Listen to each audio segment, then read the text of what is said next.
nose, got rose in my cup though. Started climbing my pole, she got me locked in on cup though.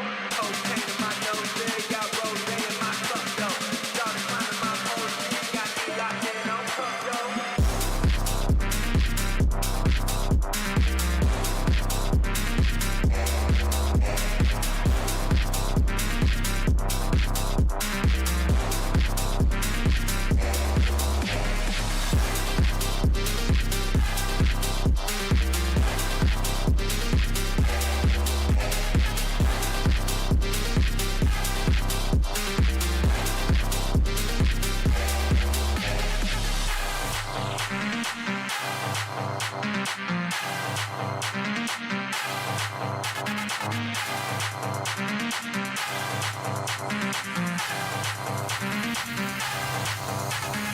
Cocaine in my nose, got rose in my cup though. Started climbing my pole, she got me locked in on cup though. Cocaine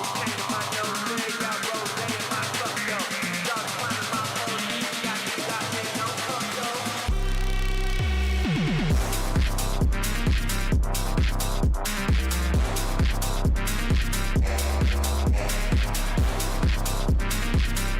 cup though. Started climbing my pole, she got me locked in on cup though. Cocaine in my nose,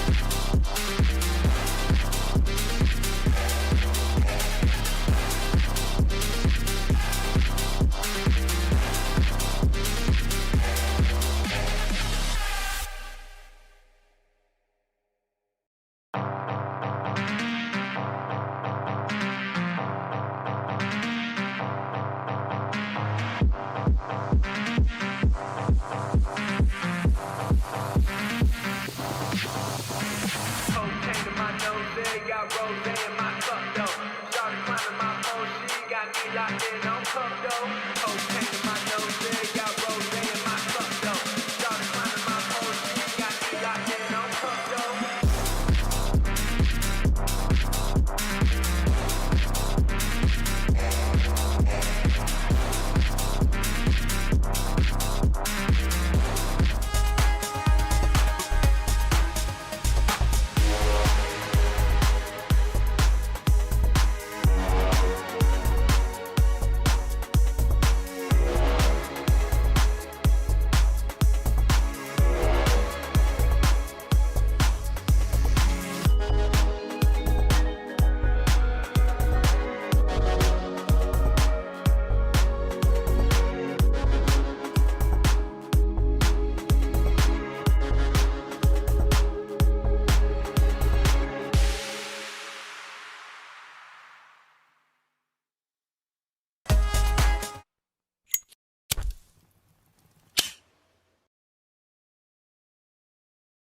Well, good evening, everybody. It's a pleasure to be back. George Morgan here at your service. It's PSGL, it's Wednesday night, it's Spain tonight as well. Lots on the table, lots of battling. The title contest is still alive and kicking.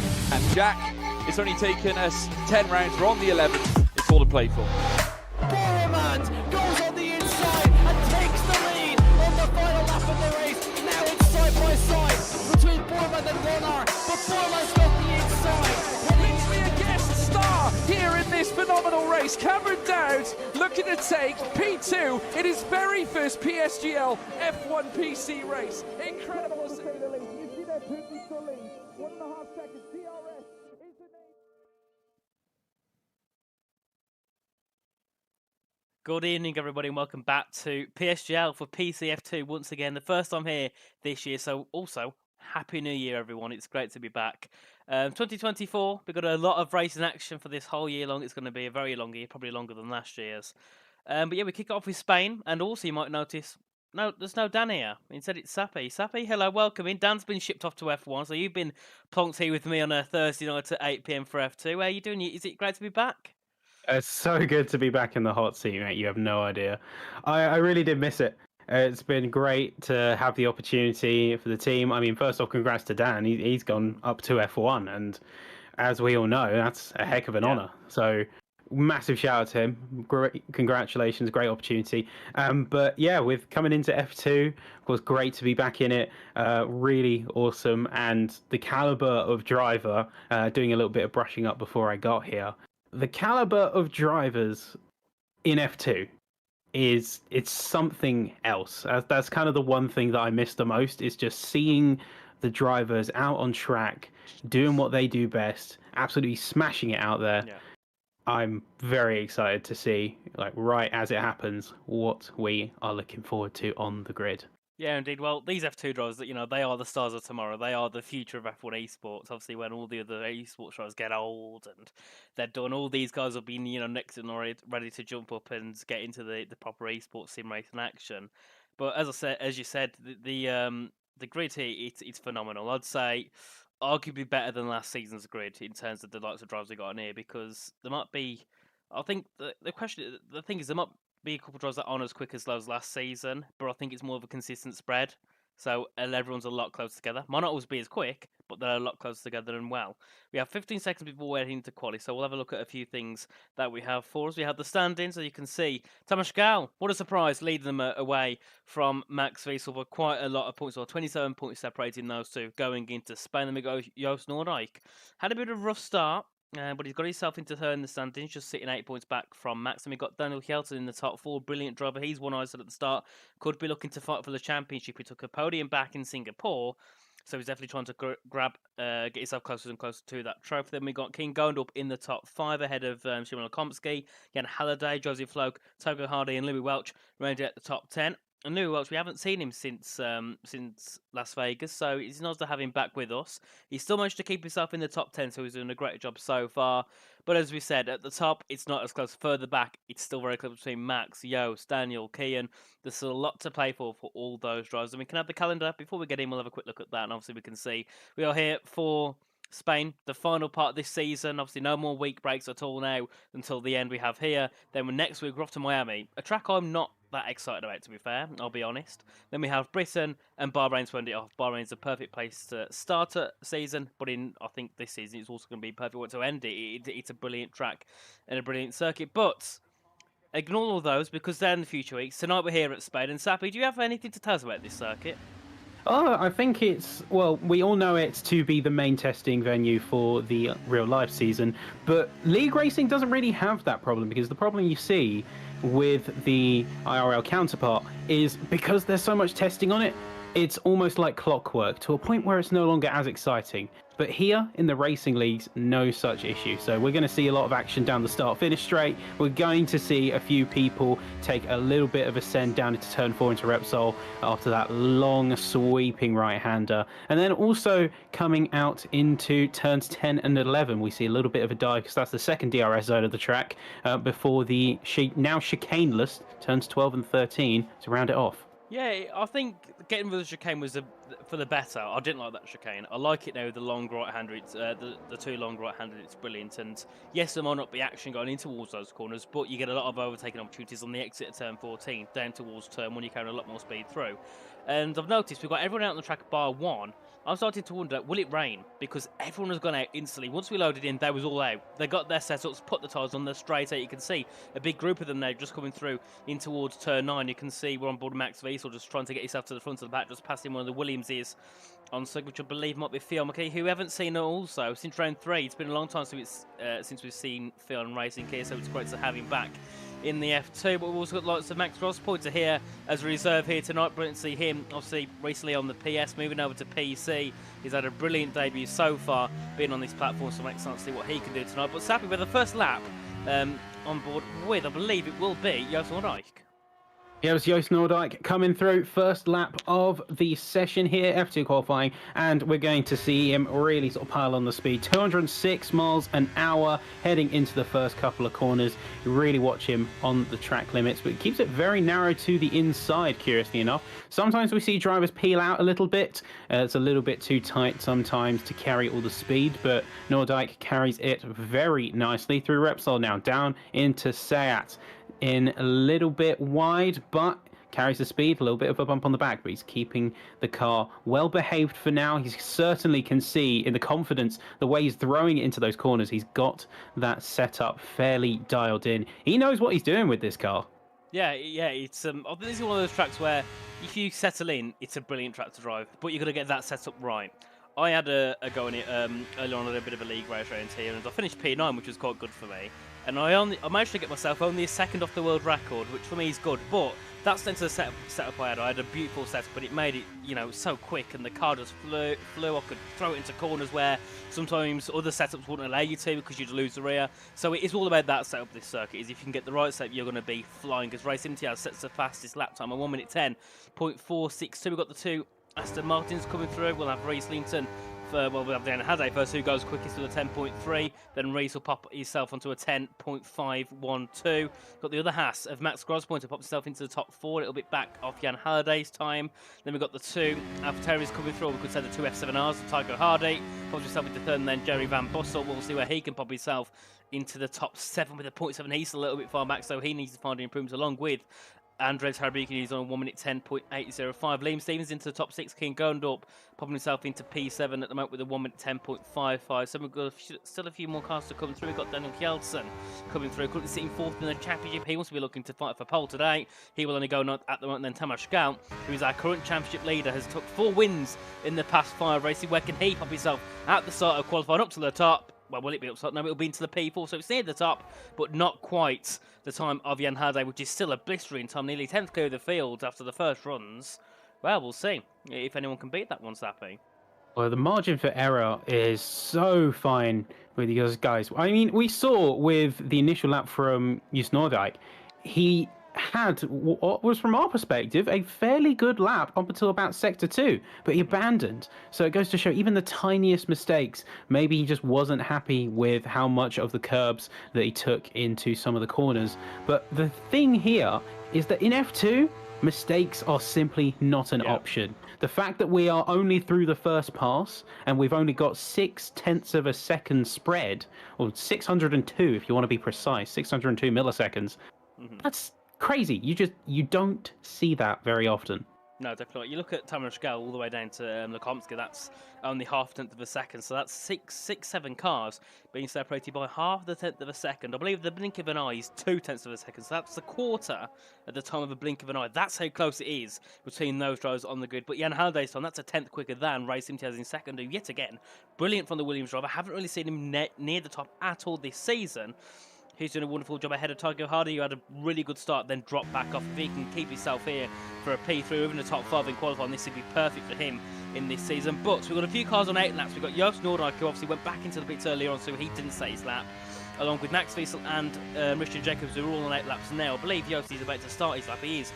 He's going to head back down towards turn 1. Race Imtiaz has just popped out the pit lane. We'll hope he doesn't get in the way of these 3 on their laps. Richard's still in turn 1, so he's got quite a long way to go before he begins his lap. But we'll run on board with Joost Noordijk, just coming through in towards turns 1, 2 and 3. You want to keep to the inside at turn 3, use that apex, and you want to try and drift out wide ever so slightly on the exit. And you can see now as you prepare yourself for turn 4 at reps, I'll just hit on the brakes just after the 50 metre ball, throw the car in 21.397 in the first sector for Joost Noordijk. Then he'll head down in towards turn number 6 at the, well, pretty much like a bit of a hairpin, a bit of a fast hairpin on the exit. Ride the curves, get back on the power, coming through now in towards the TV3 chicane, turn 7 and 8. Just throw the car in, try not to bounce on the yellow curves, so you'll beach the car, then you'll fly off the circuit now in towards turn 9 before you get that DRS flat through that corner. As you now fly all the way down in towards turn number 10. It's, I think it's the Cage or something, I believe it's named, on this circuit. And you'll head through towards the final few corners. And Sappy, this final sector, the grip around here, it's so low, isn't it? It's a horrible place to drive. It's very difficult, because see, without the chicane, you really have to open up the taps on these cars, but it's deceptively slippery. You're going slightly downhill, and the camber isn't being too friendly either. So you have to be a bit more careful than you think you would have to. It is a corner that will bite back and spit you out if you're not careful, as we see a couple more coming through. Yeah, Russian Joker did a bit of a slide there, just coming through in towards the chicane as Max Wiesel pops himself into second there. Brilliant lap time there from the grandpa himself, his championship protagonist. Tamashkel currently down in P5, about a tenth off the lap time of Max Wiesel, so he's easily going to be able to get himself ahead or at least close to it. But it's about what Max can do on his second and third run. Max has still got more time to go out, so just say he made a mistake now. Tamashkel could go a tenth quicker, and Max is like, well, I made a mistake on my lap, so I'll just go a tenth quicker than you anyway. So, you know, we'll see what Max and Tomasz have a bit of a battle. They're normally really close in qualifying, so I expect that to be the exact same here today. We've got a few more people still on hot laps. We've got Max Grospointer just heading through in towards turns 1 and 2, currently sitting in P7 as well. There we are. The 5 players grid penalty. So that means we'll have a restart. How exciting. Keane Goldup is the one to give us that, as he's on his 8 lap heading down towards turn 10. And yet again, traffic jam galore down at turn 10. With turns 13 and 14 being quite high speed, traffic jams aren't really ideal, are they? You want to try and get the power as early as possible. When there's people in front of you going slow, you're kind of limited to doing that. Well, nobody wants to really be at the front of the train. While we don't necessarily want to see people sort of towing off of each other, we want to see these cars at full pace off their own back. There's advantage to be gained in some way by backing up and allowing yourself some space ahead of you. The last thing you want to get is stuck in traffic, but yeah, the drivers seem to have fanned themselves out a little bit despite the early commotion. Yeah, they've got themselves through it and they're on their outlaps now. Obviously, some drivers will be compromised a little bit by the tyre temperature, but it's nothing really too harmful. As Max heads up towards the line, where will it be for him? Will be P4 for the Haas driver. We've got Jan Harday also on a lap time. He's heading down in towards turns 4 and 5, so we'll try and find someone else a little bit closer to the line. We've got I believe we've got Theo McKee coming through. He's in set to 1. We've got Andrea Tabukin, who's 2.5 tenths up on his lap time. I said earlier on he needs to find the improvement. He's done so far. There's Reese Linton up to pole position there, just ahead of his teammate, who's in the top 2. Brilliant there from the 2 Aston Martins. What can Andrea Tabukin do? He'll pop himself into P4 with a 1 minute 10.450. We'll see what Tomasz Gal can do. As Liam Stevens pops himself into the top 3. King Gondorp now into the top 3. Tomasz Gal back into the pits. Bradley Holdham into 9th. Louis Welch onto pole position. Brilliant lap time there from the Red Bull. Now this isn't good for our championship leader. He's now down to P12 with many people still improving. Tycho Hardy back up into the top 5. We've got Lecompton coming through in towards the first set. We've got Daniel Coy. He's on an improvement. Where does he go? Will stay in P15. Yeltsin, he's also someone who needs to find improvement. He's on a 0.6, but that's still really far off now what the pole position time is of Louis Welch.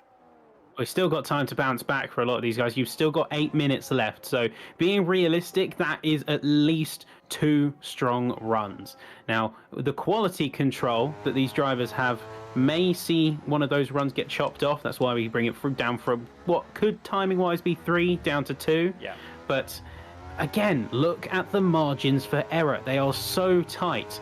Within half of a tenth is your first 5 drivers. Half of a tenth after that is the following 4, and then down the field, the spread of these drivers in terms of timings, and even just losing a little bit of speed, scrubbing a few miles an hour around a certain corner, maybe taking the line a little bit wrong and losing some time, that could be the difference between, say, P3 and P7 here.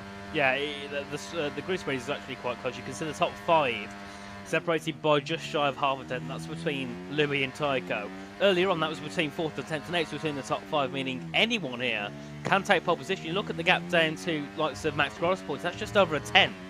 So at this point, you can't really say, oh, so-and-so's going to be on pole, because there's that many people that can fight for it. You know, all the top 13, top 14, I think have a very realistic chance of trying to fight for pole. Max Wiesel, a driver who we've seen take pole twice this season, he's on a lap now heading down in towards turn 1. He's about just under a tenth after that time of his teammate, Lou Welch, who we haven't really seen much this season. We saw him take a win back, I believe it was in Japan or something. He took a victory, which was brilliant to see him do. He's been very good in qualifying, but obviously missing a few races out. He's not really up there in the standings, unfortunately. He's just inside the top 10, but I'm sure if he was racing more and more, he'd easily, I think, be fighting for that top 5, top 4 in the championship. His teammate Max heading down in towards turn 5 at the moment. He's second in the championship. Got an 8-point gap to Jos Nordok, who hasn't had the best start to qualifying. He's still down in 13th after only doing 1 run on the 2 runs he went out for. So he's also suffering at the moment in this qualifying session. But obviously one man who's not suffering is Louis Welch, perfect at the top. And obviously we've got Reese Linton just 5 thousandths back. And then Jan Herde, yet again, haven't really seen him near the top either this season. And now he's straight up into P3. So nice to see some unknowns here at the top of the grid here in PCF2. It's always awesome to see a driver that you don't really expect up at the top end because it is a bit of a wild card. You get used to an established order, and then all of a sudden you've got this driver coming up from, say, P14 all the way up into the top rungs as, wow, okay, 0.319. You've got a bit of a Noah's Ark situation going on here. Look, 1-2 Red Bull, 3-4 Aston Martin. I wonder if anyone's going to break the cadence, but we've only got 5 minutes to go. Yeah, well, Sergio Sobrino, he wants to improve and wouldn't mind being just behind or just ahead of his teammate. He's currently on a 1 minute 10.673, which normally you'd say, oh, it's a decent lap time, but in this grid, it's P17 because that's how close this grid is and how consistently close this grid are. So he needs to find some improvements on this lap. I'm sure he can do. Sergio, we saw him take a victory at the end of last season where he decrowned Mercosuriano from his championship, which is still a bit of a controversial ending. But it's at Abu Dhabi. It can't not be controversial as he's actually down in that first set. So that's not ideal for there from Odro at the moment. His teammate is the head moving out the way through and towards turns 4 and 5. Head back then to what I still call it a hairpin because it's just a hairpin that's quick. It's very tight left. You have to get back on the exit nicely. It's pretty much just a high-speed hairpin, or high speed at least for that type of corner. And then towards turn on and Tamás Gál. Wow. Is that a surprise? Back on pole position now ahead of Max Wiesel with a 1 minute 10.227. That's a brilliant lap time. It's a 0.2 is very nice. I know earlier he told me he was doing quick, but I didn't think he'd be doing 0.2 quick because that's a stormy lap time from the young Alpine drivers. We've also got Sergio and Daniel also coming through to complete their laps. Well, Sappy, is it too early to call the pole position time yet? I don't want to call it yet. I'm only just seeing it here first. But a 10th clear of what we saw to be pretty stellar runs over these past few laps. It could look like writing on the wall unless someone responds in a big way. We've seen a lot of drivers give it their biggest try, but nothing's really materialized. Like we were looking at Sergio Sobrino earlier. He abandoned his lap. He invalidated. The same goes with a lot of other drivers. They're trying to give it everything, and at least not yet, as I think Kodendorp's just started a lap. I think drivers are just trying to find everything and see what sticks now at this point. Yeah, they need to. Daniel Kjellson coming through. He's heading back into the pits, so maybe he wants to head back in because he was up by a 10th and a half. So maybe he wants to get back and get himself a new set of tyres and go again for one final run. That's probably what he's going to do. At least he's got the time to. If he went round again, I don't think he'd really have that much time to get back out. So we'll see what the plan is there for the McLaren. We've got Richard Jacobs yet again on another lap. He's had a very poor start to qualifying. Invalidated his first run, invalidated his second run, and now we'll see if he can make his third run work. Andrea Tyreek popping himself a 1,000th clear of Louis Welch. Brilliant lap time there from the Alpine. Yet again, a driver we really haven't seen near the top as Tiger Hardy back into the top 4. That now puts the gap between second and ninth within a 10th of a second of each other. We got Richard heading through towards turn 9. We got King Gondorp. He's heading through into the final corner. Can he pop himself back onto pole for the third time this season up to the line? No, doesn't find any improvement, so we'll see if he can head back a bit to try and rush back and get himself another time on the board. We'll go back to Rishan, who's just coming through in towards the final part of the circuit. Tamás Gál is done. He doesn't want to set another time on his .227, so he's retired in the pits. Now, Rishan Jacobs, can he try and get himself a time on the board? He's not invalidated through, so he will get himself a time. What will it be for the Mercedes? Only P18.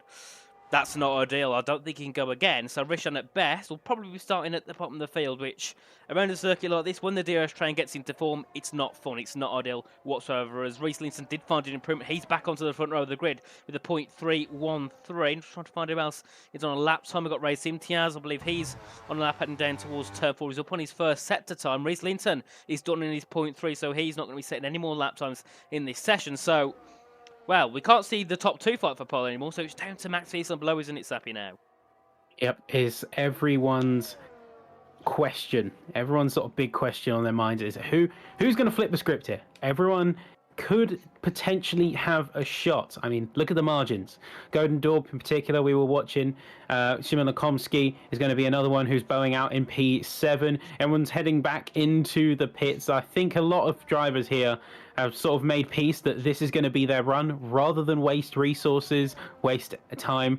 Spend the extra couple of minutes just mentally prepping yourself, getting into the right headspace as we see Godendorp heading into the pits and a few other drivers. Louis Welch, I think, they started their final lap, and a few others now as everyone's going to be coming across the line to try and make the final cut. It's go time.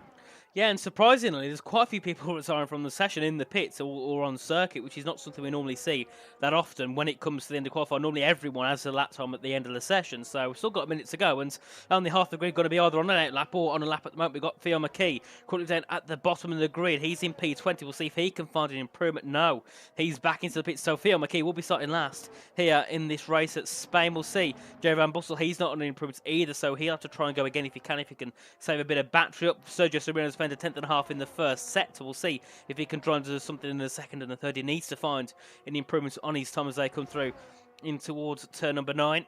And he'll head down towards turn number 10. Tycho Hardy will be done in P4. So it's down to see what Jan Halliday, Louis Welch and Max Wiesel can do. I believe Louis Welch is coming to the line. Is he going to find an improvement on his lap? No, he's not. He stays down in P6. What about Max Wiesel? He's heading through in towards turn 4. Can he find an improvement? No, he can't. He's down in the first sector. What about Jan Halliday? He's up by 5 thousandths in the first. Let's see, he heads down with the DRS in towards turn 10. Can he find an improvement in the middle sector? Sergio Sobrino only improves to 1 minute 10.6, so he's going to be starting P16 at best. Race Imtiaz down to 13th. I think I talked about him a little bit too much at the start. He had a brilliant start, but now going to be starting in P13. He got Jan Halliday coming through. Can he get any improvements in this final part of qualifying? Currently in P8 was on provisional pole for half the session. Can he get himself back up to the top, up towards the line? Yes, second, it counts. P2 for Jan Halliday. Brilliant lap time there from him. Then we got, I think it's Joost Noordijk. I only imagine P15. Daniel Kjelton, where can he go? As he heads up towards the line, will be P13 for him. Max Grospointer, he's got no front wing, so he's binned it in Sector 1. So, there we have it. Tamas Gal on pole ahead of Jan Halliday and Reese Linton. And what I turned out was I am very curious to sort of get a chat with some of the drivers coming out of quali. Of course, we may ask them later after the race, but I look at some of these drivers here and I see them being sometimes a bit too ruthless with themselves. Yeah. I've noticed a lot of drivers abandoning before they've even got a banker lap. And I think in the case of certainly drivers like Roshan, I think that kind of bit them back because they didn't have any security and it was only their last run that they got on the board. Yeah, and we can see Sergio's car just come back through towards the line. Obviously, he set his lap time. Very poor rating for the Alfa Romeo driver down in P17. But then again, we can see a lot of people also, I think, got a little bit too confident at the start. We saw lots of Max race have really good lap times at the start of the session, but now they're sitting in P14, P15. It's quite, it's quite a downfall in terms of where they was before. But Jan Halliday was the only driver to get an actual improvement at the final part of the session. So from what I've heard, the second run at Spain tends to be quicker than your last run. So if that's the case, Jan must have had a lot more time on that run because the track would have been better earlier on. But we can see the pole position time is a 1 minute 10.227 from Tamas Gal. I've said, was it too early to call? For once, the commentator's curse didn't happen. He takes pole position ahead of Jan Halliday and his teammate Riesland in the top 3. Yet again here in PCF2, ahead of Max Wiesel, Tycho Hardy, Andrei Tarabukin, Louis Welch, Simon Komsky, Kieran Gondup and Bradley Holden round at the top 10. Then we have Liam Stevens in the top 11, so very good for the Mercedes driver. Ahead of Daniel Kai, Daniel Kjelton, Race Imtiaz, Max Grospointer, Joost Noordijk, Sergio Sabino, Richard Jacobs, Jerry Van Bussel and Theon McKay. Well, that was quite a close session. You can see the top 16 separated by 2.5 tenths of a second. That is stupidly close. Quarter of a second between 16 drivers. You can't even really imagine it, can you? No. You cannot visualize it. 16 of those F1 cars within a quarter of a second of each other. It really does put a testament to these drivers and how far they are pushing the limits here. I mean, we saw. Yeah. I mean, come on, Tamas Gal, 0.2. What can you respond to that with? Even with an amazing surge from Jan Halliday at the end to grab that second spot on the front row, he just got the 0.2 and he dipped. He said, "Right, I've got what I need. I got what I want, and I got out." Yeah, because you can't really argue with that. Yeah, considering the top 10 separated by 2.5 tenths of a second, first and second being 84 thousandths separated it's a lot. That's nearly the half the gap between the top 16. Obviously, that then put into equation that the top, second to 16th are separated by 1.3 tenths of a second. So that makes it even closer to those guys second down. But Tamas Gal, yet again, on pole, 3 poles this season. Nothing can stop him, whether it's race wins, podiums, pole positions, everything that comes at him, he can take, and he's a brilliant driver. We look back at where he was last year. racing. I remember back in F4 because I was commentating over him there. He was in F4. I remember he was happy with the P2 at Imola in an F4 grid, which is nothing compared to what this grid is here. So the developments he's had over these past few months has been ecstatic, and it's brilliant for him. And honestly, if esports, also I know he's part of Race Coach, I believe he's a dev driver. I definitely can't see him not being in esports next season because he's a little bit like an Otis Lawrence, isn't he? Just in Alpine instead, he's just mega quick and. Well, we've seen him over in WR as well. Tier 1 up the top here, the exact same. And then you've got like Max Faisal, a little bit older. I think he's 34 now. I think he turned 34 in November. He's a little bit older, but still as quick. So the reaction times, considering he's a little bit older, not really affecting him too much. It's really just there is a way that you sort of hone your skill, and you can sort of have an advantage in sort of being quick to adapt. You can have an advantage in, say, being young. You can have an advantage in just having that innate talent about you. But what that proves to me is that you can hone and refine that talent regardless of where you are. And particularly you look at the likes of Tamas Gal, as you were saying, the massive developments he's had from the likes of F4 and up to here now, absolutely smashing it here in the F2 grid. You see the development, you see how they improve over time, or not over time, they make massive jumps. And I think that's probably the best thing about something like this. You get to see the drivers of tomorrow, you get to see them start out and make that progression and build that story for themselves and enjoy the fruits of their work in a very big way. Yeah, indeed. I think, I think sometimes people look at esports as a bit of, oh, you're just playing the game, but there's so much that goes into it, isn't there? The mental side, I wouldn't say in F1, but in some cases the physical side can make a factor into it because obviously your physicality can help your mental performance and all stuff like that. So, I think when it comes to stuff like the mental health side, it matters a lot in esports. It matters massively in esports, and that's not just if you're a player. You can be a commentator, manager. There's so much that goes into it mentally. It's draining. For myself, it's draining mentally to have to commentate over 20 cars 4 nights a week. It does take its toll on me. But I think either way, the races I get to commentate anyway are all spectacular. I don't know about anyone else, but for me, it seems like they put me the best grids in terms of the racing spectacular. We might not have our Yon what me as Lucas Blakely's, Barry Brabant's, but we've still got drivers that can race very, very well. And I think sometimes the racing matters more than the pure speed. If you have cars that can go side by side for laps and laps on end, compared to cars that are going maybe a little bit quicker but have no action, then wouldn't it really be a silly question to ask which one you'd rather like? Yeah, well, it's the argument of a hammer versus a scalpel. A hammer can deal a lot of force, and a hammer can, absolutely smash the competition, as it were. But the scalpel is that same piece of metal, but it's been really just refined, and it's taken the time to work to the point where it is ruthlessly precise. Yeah.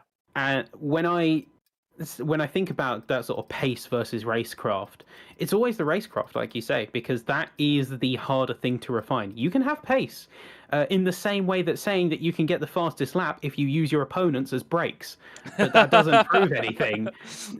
To me, the real show of skill and what we really see, both in the consistency of the drivers and with the racecraft, as I'm sure we'll come to see here, is being able to take that pace, being able to take that talent for the game and harness it through strategy, harness it through understanding and playing to your opponents, playing to the field around you, and doing so in a way that makes sure, well, for one, everyone stays on track, and two, everyone is fighting at the absolute top of their game, mentally, physically, as well as mechanically. Yeah, indeed. I think either way, we've got a brilliant race lined up. So we've got 20 drivers in. Everyone's ready. We've just got to wait for them all to ready up. So before we get into the track, we're going to have a quick word from our sponsor over at GT Omega.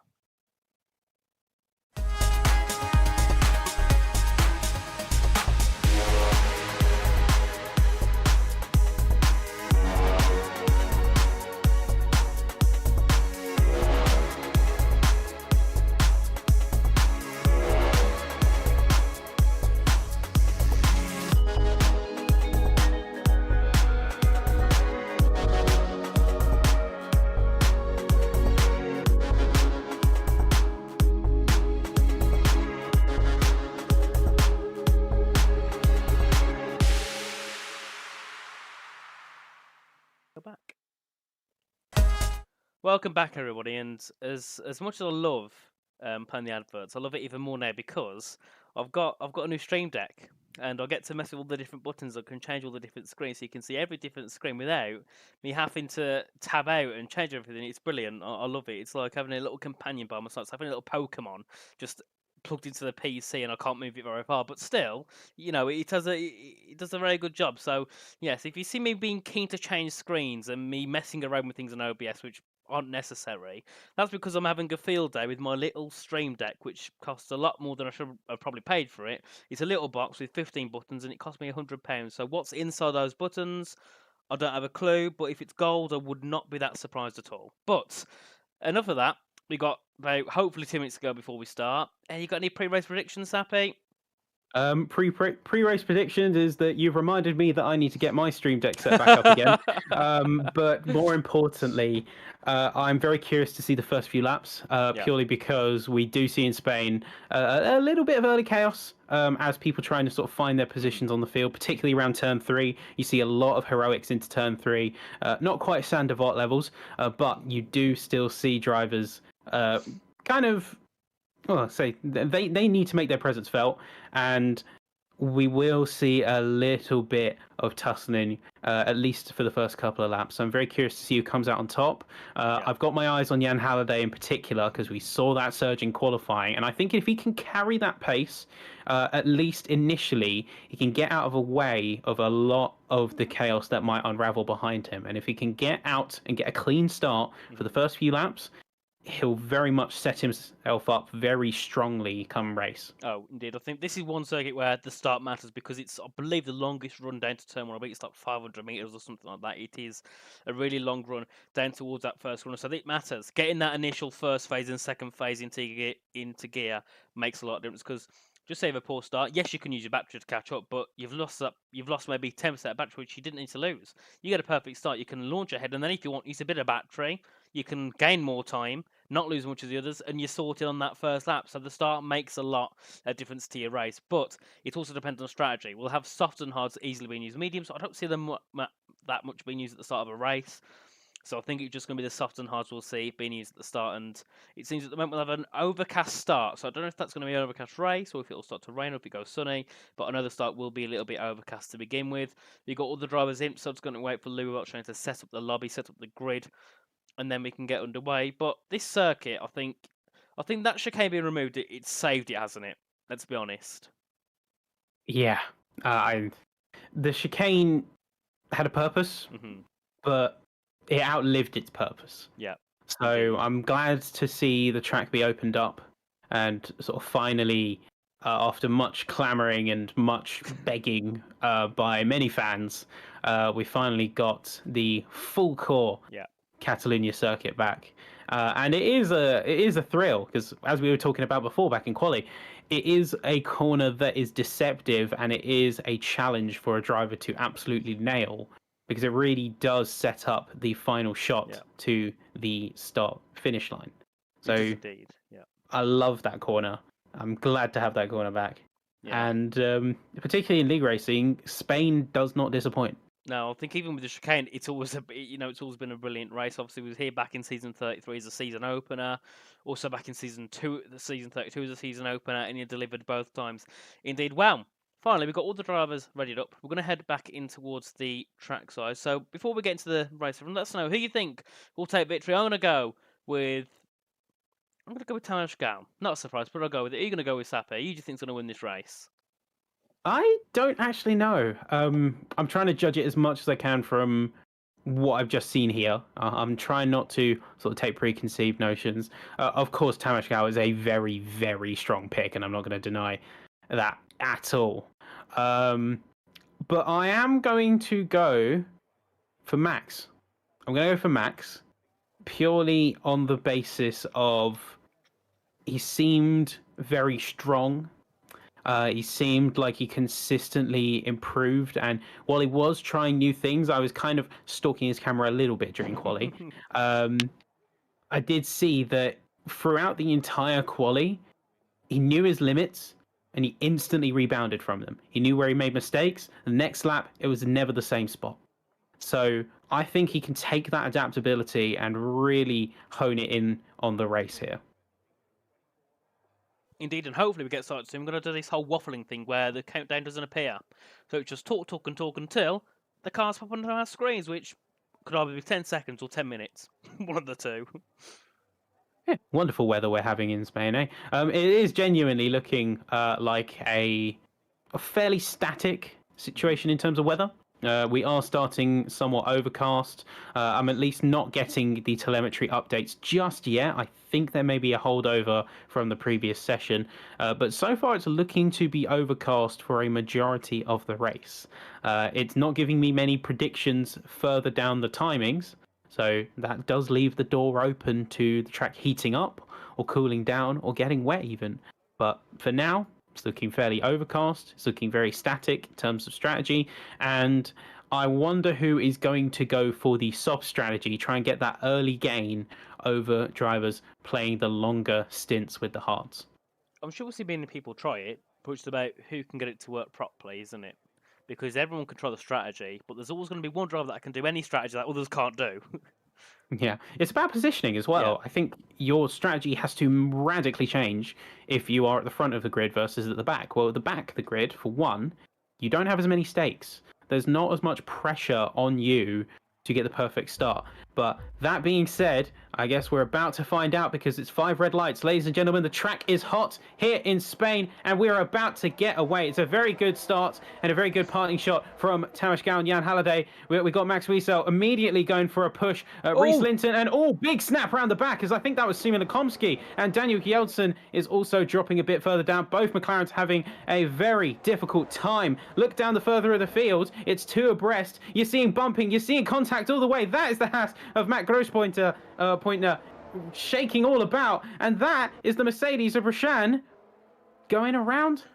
Well, that was something to start the race. There was contact everywhere on the opening lap. Not something we always see at Spain, so that is not the best thing to see. But we can see Reese Linton have a really poor start, already under pressure from Bradley Holdham, who's currently in P number 6. We'll see if he can try and work his way back through, as Lukomski's also looking to get himself ahead of Bradley Holdham down towards turn 10. Will we have any position changes down towards his corner? We have Reese Linton up the inside of Louis Welch, who's on the hards, all those in the top 9 as well on the soft. So Louis might have a bit of a bad time here in that P5 position. We've also got Bradley Holdham trying to go around the outside of the Red Bull at turn 12. Can he make it done as they head in towards turn 13? Oh, that's one of the brake marker boards being knocked out the way. As they come through and no move being made. Lukomski also looking to get his nose in. Couldn't get down at the final corner. That's probably the best place not to go for it. There's also Golden Dupes now looking to gain in and hone in on the back of Lukomski down towards turn 1. They go. Holdham takes P5 away from Louis Welch. They're still going to fight side by side towards turn 1, and these camera angles are poor. You can see nothing going as that's Lukomski up the inside. That's going to go 3 wide into turn 1. Lukomski goes into P6 and then Golden Dupe up the inside. Louis Welch in towards turn 3.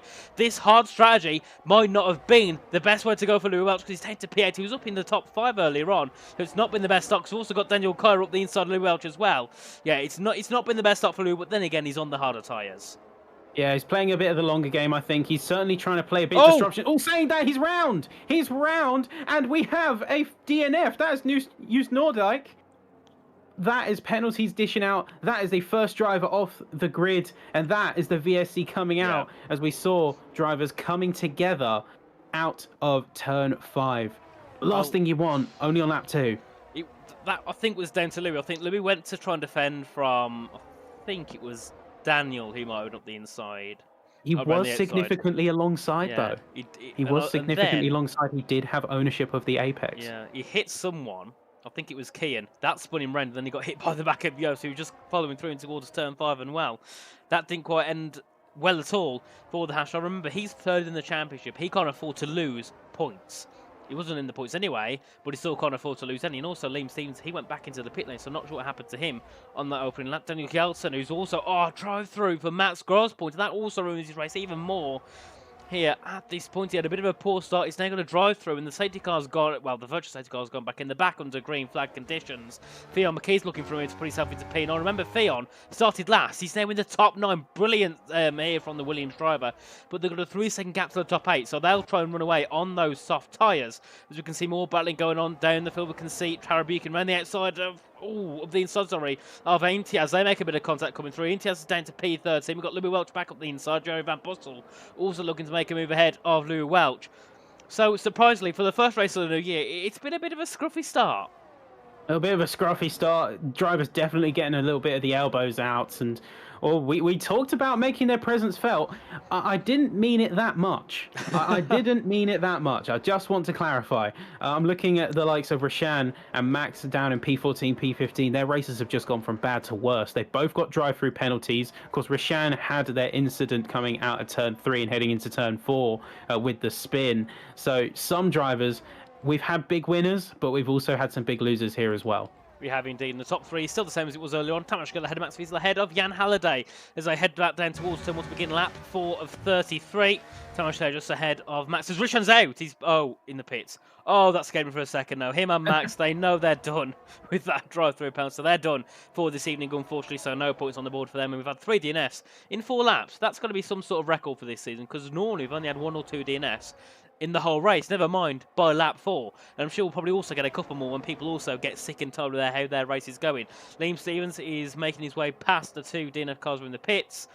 Daniel Kelton also making his way past as well. Obviously, they've also had a really poor start. Tygo Hardy and Sergio Serena as well. They're 7 seconds back, so I'm not sure what's happened to those guys, but they're also going to try and catch up to the field. So, from such a close starting grid, it's spread out massively, hasn't it, over these 4 laps? There's about, I think, over 10 seconds between Tamás and Tycho. Yeah, we've got a massive group at the front. So from P1 through to P8, very condensed, very tight battles that are going to be raging on in just a lap or so's time.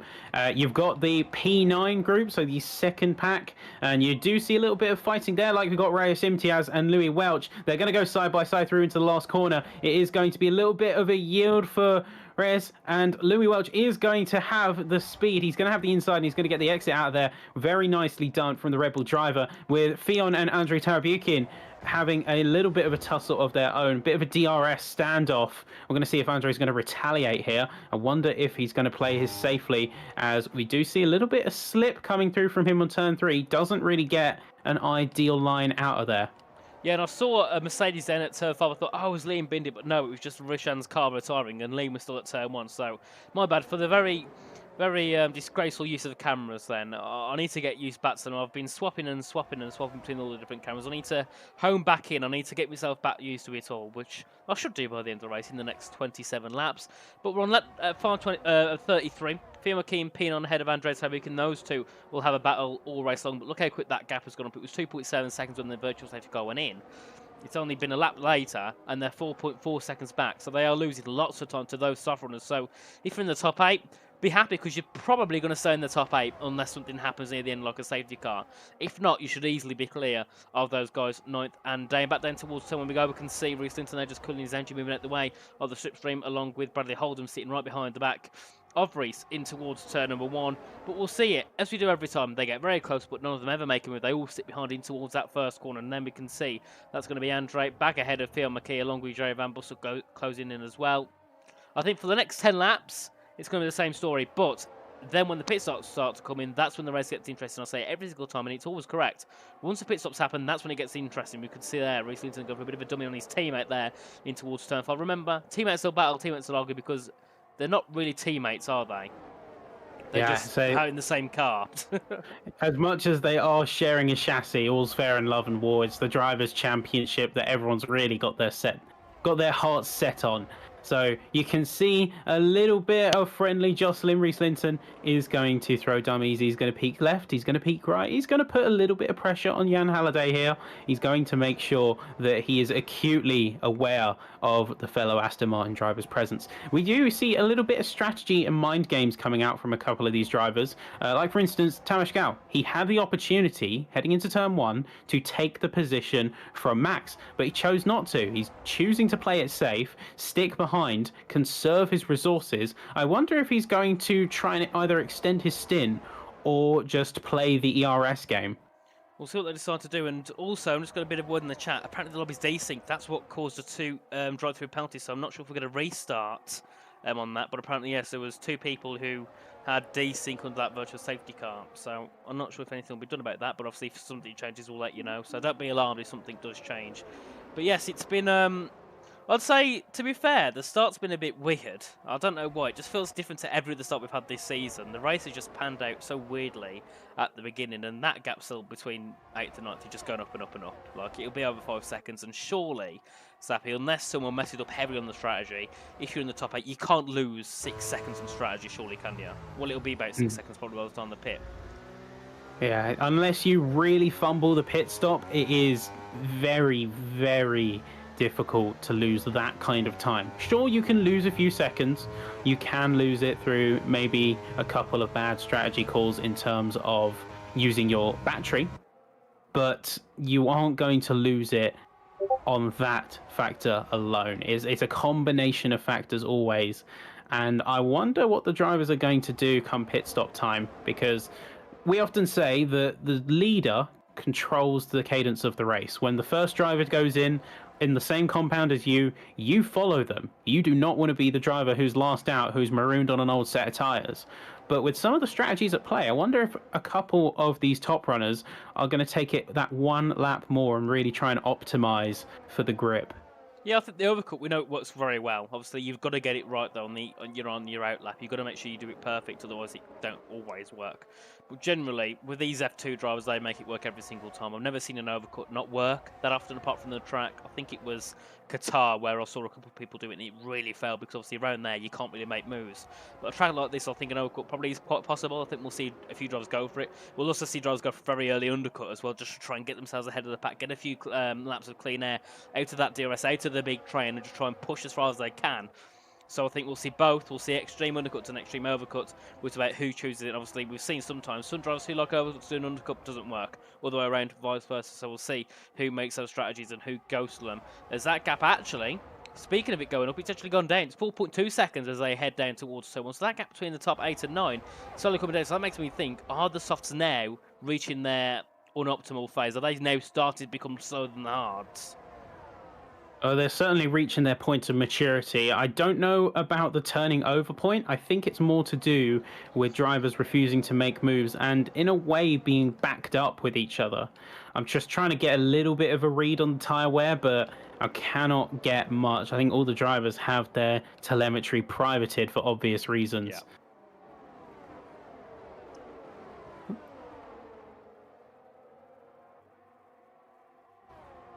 Sappy? Hello?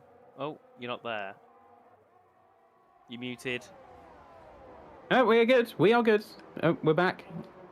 Don't know what happened there. Apologies. No. For no, I saw you see. talking. I'm like, he's talking, but he's not exactly speaking.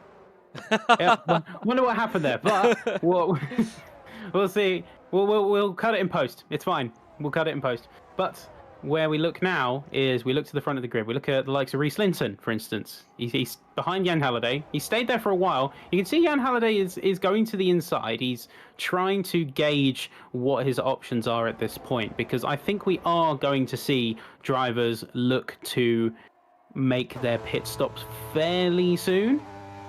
But when is going to be the question. You see Sergio Sobrino, that is a retirement. He sped in the pit lane, and like we saw with the drive-thrus, you get a penalty, you are done. The margin for error is non-existent. Especially when because obviously Sergio's quite far back from the field as well. So when you're at the back of the field, you can't afford to get a penalty, and that 5 seconds will ruin his race. So Sergio knows, unfortunately, no points for him today, which is a big shame. But his teammate, Kian Gondup, could easily get some nice points on the board. Currently sitting in P7 at the moment. Just behind Simon Lekomsky, who had a bit of a scruffy start. He got into contact with someone at turn 1. Not sure exactly what happened. All I just saw was a car slide off track. How he kept it together, I don't know, because he was literally sideways heading towards turn 1. So brilliant recovery, and also no damage for him, which is also a very good thing to see as well. That's turn 1. That would be Sergio's car just popping itself off the circuit.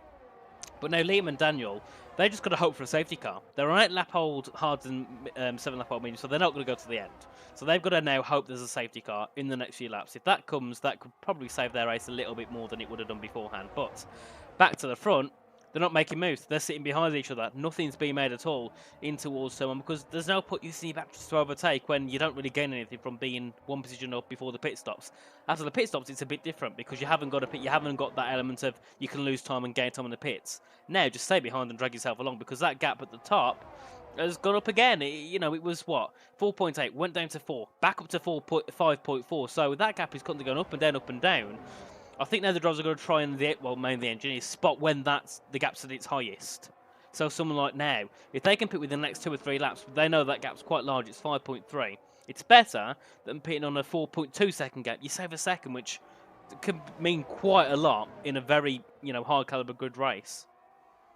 Yeah, that pace differential when you're coming out on a fresh set of tyres compared to the older ones is going to certainly help, but there's 2 factors that get in the way. It's the track position, and it's also the element of having to get those tyres up to temp.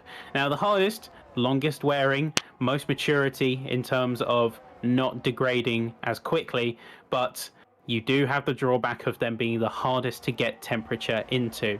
And even when you consider things like peeling out of the slipstream, that will help cool your engine, but it also cools your tyres. So you have to find a balance between managing your temperatures, managing your tyres, getting them up to temp, and using the pace that the fresh tyres are going to be useful for. So I wonder how long they're going to wait for their soft tyres to degrade before they make that judgment call. Because they're going to come out behind someone regardless. Yeah. It's just how far behind they're going to be. And if the hard runners are going to come in much sooner after. Yeah, I think they'll probably go for mediums. I don't think they'll go for hards. So I think then you've got to take the tyres quite far, haven't you? You've got to take them to at least like lap 20 something, which is another 10 laps. So I think mainly we'll see the drivers pit for mediums in around 3 or 4 laps time at max. Yes, we'll see someone go for a stupid overcut, but when don't we? They all, someone's going to try and make something different, something a little bit different work in this race. Lots of Tygo Harder, he could try and stay a little bit longer on those soft, try and get them as long as he can. Then if a safety car comes out, heads into pits, he could be in a decent position rather than being down in P14. But as they head to the final corner, back down towards turn 1, it's still Max Visa leading ahead of Tamas Gal. Then we have Jan Herde, Reese Linton in the top 4. Yet again, the Aston Martin's doing a brilliant job here in this race. So far, Jan Herde hasn't been on the podium this season, I don't believe. So it'll be nice to see him back up in the top 3. Obviously, Reese Linton moved over a few races ago. He used to be one of the top guys over on Xbox, now on PC. And he's pretty much the same speed as he was, if not quicker. He's done such a brilliant turn from Xbox to PC. It's phenomenal. It's like similar to like Max Grossport and stuff who we see moving from PS. Some drivers take some time. These guys don't. It's actually Reason's going to go for moving towards turn 5 on the inside of his teammate Jan Halliday. Going to defend it. They still go side by side in towards the TV3 chicane. Who makes a move? Will anyone make a move? No, they won't. That bit of a send from Reese. I think at first it was a dummy, but then he's like, oh, actually I can make this, so he went for it. They've lost time. That's not ideal. They can't be arguing like this because they're going to lose more and more time to Tamas and Max, who'll be laughing. They're like, yeah, that's fine. Argue behind us. We can storm away. So they need to be careful of that. But fair play to Reese having a go. It was a decent send, but Jan on the exit had a better line. Then there's not really much opportunities to go side by side towards that uphill chicane.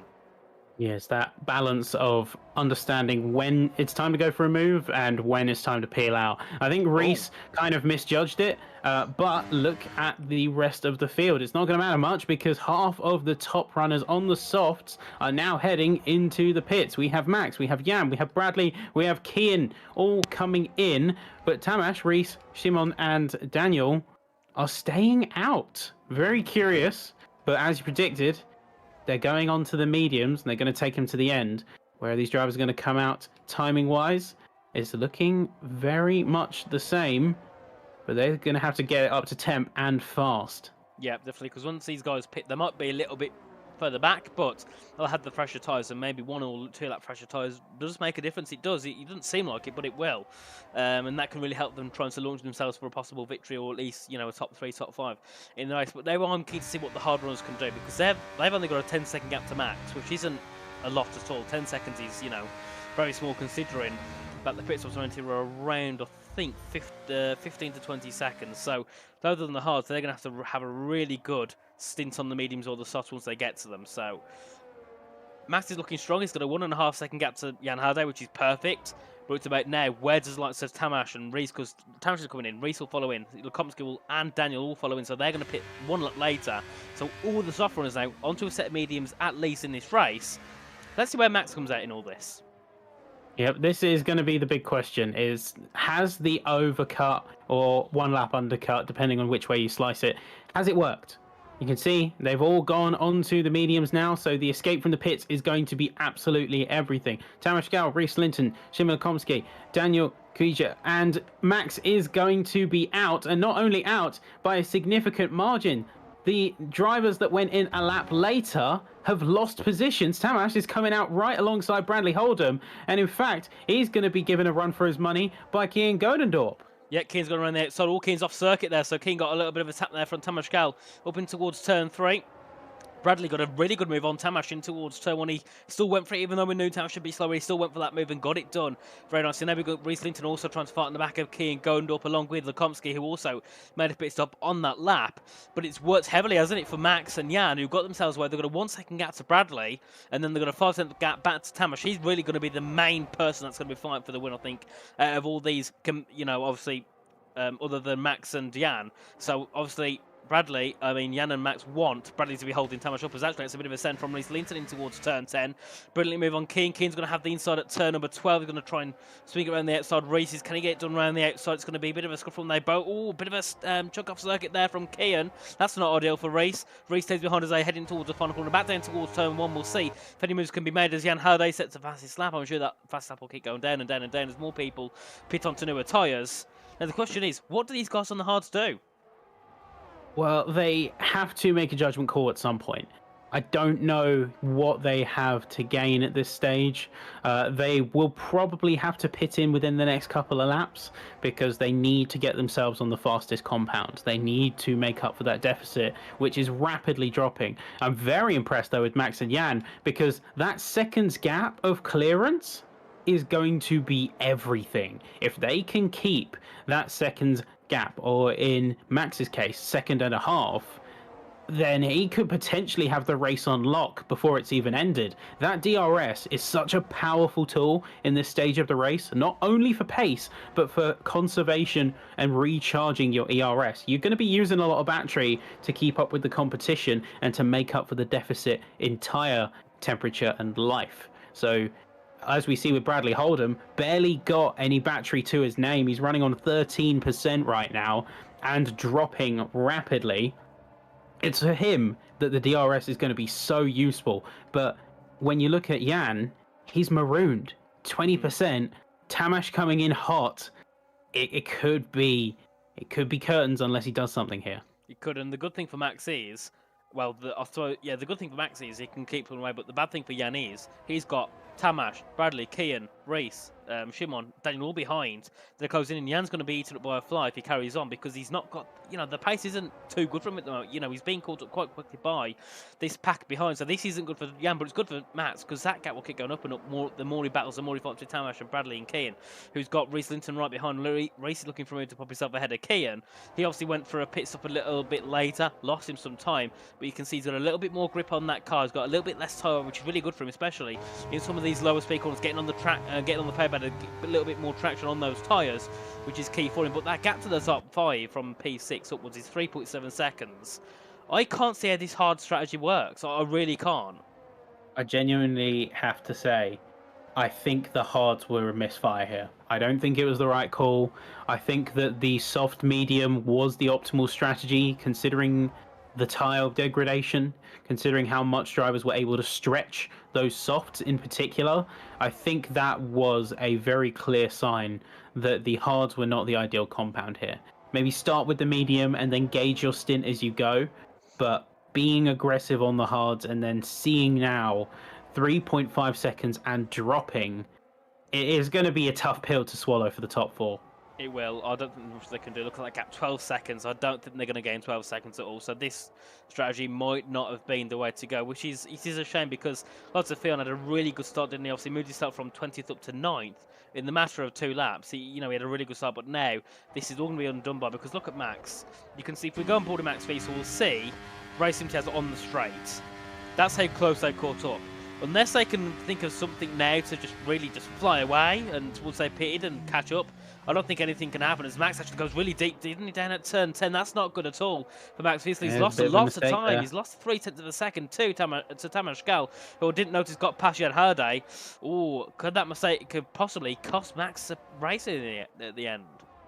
Or he has to make a really good recovery and absolutely perfect this next lap, because Tamash is getting dangerously close to that DRS threshold. Remember, 1 second. He's got, realistically, when we're looking at the detection lines, he's got about 0.2 to make up when you consider how drivers are sort of coming closer and further together as the circuit flows. Yeah, as we can see as well, Phil McKee just popping in that pit. I want to see what that gap is between Jerry and the top 11, 12.7. So it hasn't came down on that lap at all. It's the exact same as it was. So they need to be finding a second lap here to make that strategy work. But then there's one thing about catching up, but then you're going to get past them all. So that's going to be even much of a harder job. So maybe points could possibly be on the cards, depending on how far back likes of Louis, Andre, and Reyes come out compared to where Jerry is. Jerry could be on for possibly a P9, which is points, but it's not what it could have been. If he went for that soft, maybe, or maybe even went for a medium, that could have ended a little bit better for him. So, you know, for someone who's on the hards, there's definitely missed opportunities with high points in this race. Heading down in towards turn 10, however, Tavares has lost time to Max. That gap is going up and up, but the gap between Max and Race is going down and down. Max could get a shot of DRS here in towards the first corner. Has he got it? I'm not sure. No, he hasn't. But he was close. So we can see Louis Welch heading to the pits. Racing Tez will say it for another lap. And this is good for Max. He's got DRS. Tamash won't. Yeah, that is going to be a parting shot of DRS as we come to usurp the top hard compound runners. I think the great point you made a second ago is that it's so easy to forget that raw pace difference between, say, two different strategies does not equal positions, because it's one thing to catch up and one thing to match up on time. It is another entirely to actually get around the opponent car. And that comes down to racecraft, that comes down to the track itself, how hot your tyres are. If they're too hot and you start pushing and going for moves, you're going to lose a lot of grip. You're going to blister and it's not going to be a good time. So having that difference doesn't guarantee you get those spots. Yep, indeed. Of course, recently having a bit of a battle there with King Gondorf. Right behind, we've got Lukomsky also looking to get himself through in towards that top 8. Doing a decent job so far in the top 10 is Shimon Lukomsky in the McLaren. He's got King just ahead, then just ahead of that. Obviously, we've got Reese Linton running in the top 7, who's also having a decent race. He's got better tyres than those in 5th and 6th, so we'll see if he can try and launch an attack on to Bradley and Jan in the coming laps. But that gap to Max and Tamash, he has come in within a second, but Max will have DRS, down towards turn 1 ahead of Race Empty as Race is going to now be effectively not lapped, but he'll lose position, which isn't good. So he's now going to be another 20 seconds back as Max into turn 1 makes a move. Race, I don't think, needed to defend that as hard as he did, unless he didn't see Max coming. He was like, oh, the car that's pitted has now just got past me. Okay, I really don't think Race saw him coming, because it was like a bit of a defending move which didn't need to be defended there. Then at turn 1, we can see as well Tamash Girl looking to gain in it on the back of Race as well, down towards turn 5. Now, does Race hold these drivers up is a question. Well, it's a double-edged sword for Race here. On one hand, he has got a driver who is chasing him down, and Tamash has now got that crucial second to another driver that he needs to get DRS. But the other element of it is Race could be that roadblock. It could be that crucial buffer where we were just saying about positioning. Race doesn't really defend, but at the same time, he has posed a credible threat to where Tamash is still having to put a bit of recovery work in. Yeah, it was Reese Linton went for a move around the outside of Bradley Holdham at turn 10, just couldn't get it done around the outside. It's not the best line to take, is it, that outside line, because you've got a little bit less grip on the tyres as that is racing into the pit. So he's done on his hard tyres. He'll be now into bits, surely onto a set of softs, probably to take those to the end. Andrew Tabuka went onto a set of softs as Louis Welch went onto a set of mediums. Now, Reese with the outside line on Holden. Can he get moving towards turn 1? As we can see further back, we've got Lukomsky also making a move, and Reese round the outside. Bit of contact through the corner. Reese makes a move into P4 now ahead of Bradley Holden. Further back, we could see that it's now Daniel Kaya getting involved. He gets himself ahead of Keane Gondorf down at turn number 3. So Keane had a really poor exit. So those first 2 corners, brilliant from Daniel to opportunise that and get himself ahead into P7. We can see Bradley still on the back of Reese Linton. But those better tyres, that better, is getting him so much more grip. That's helped him get himself ahead, and now going to try and get himself back into the second of Jan Halliday. Reese Linton could be on for a podium. He certainly could, and he's really pushing to try and make that happen. Kean did have to eat a little bit of gravel, so that's why he lost some of his pace and some of his position.